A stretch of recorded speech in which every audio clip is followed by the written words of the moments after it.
Hey everybody, it's Jared Albrecht, the art sale artist here with your latest. I finished it just for you, our Patreon sponsors, our Crusaders Club members, and we really appreciate you. And this week I finished Zorro, the complete classic Adventures of Zorro by Alex Toth. This collects all the late 50s and early 60s Alex Toth comics that he did for Walt Disney's Zorro comic that he didn't actually receive any credit for at the time.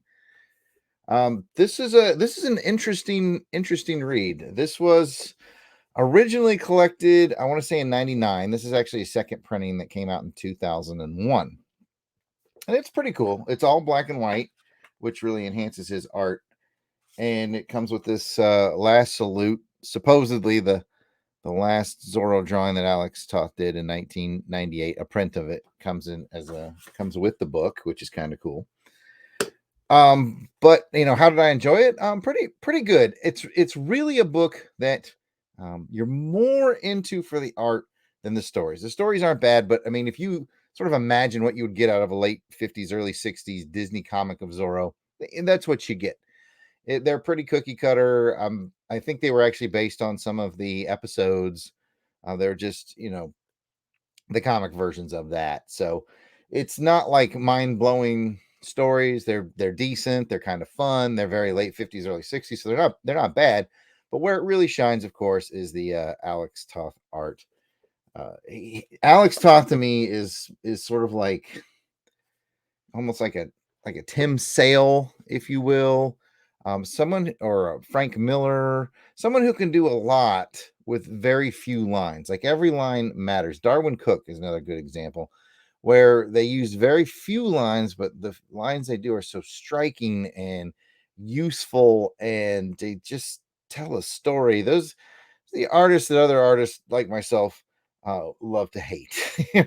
I'm just kidding. I don't hate Alex Todd. It's just so jealous of the talent of what he can do, with just a very few lines and some shading. It's incredible. It's really, really incredible what he can accomplish with that. So definitely worth checking out if you like Alex Toth art. It just really champions everything that he did.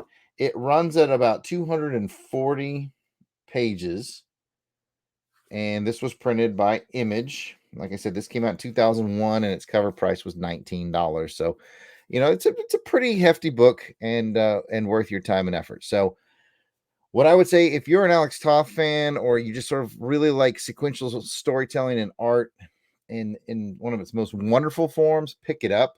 If you're a big time Zorro fan, pick it up.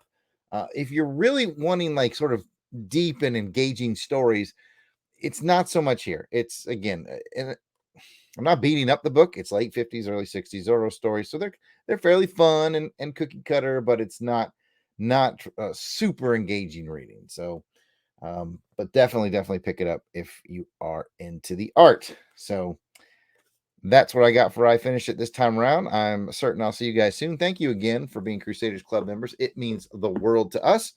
And until next time, I'm going to act frozen.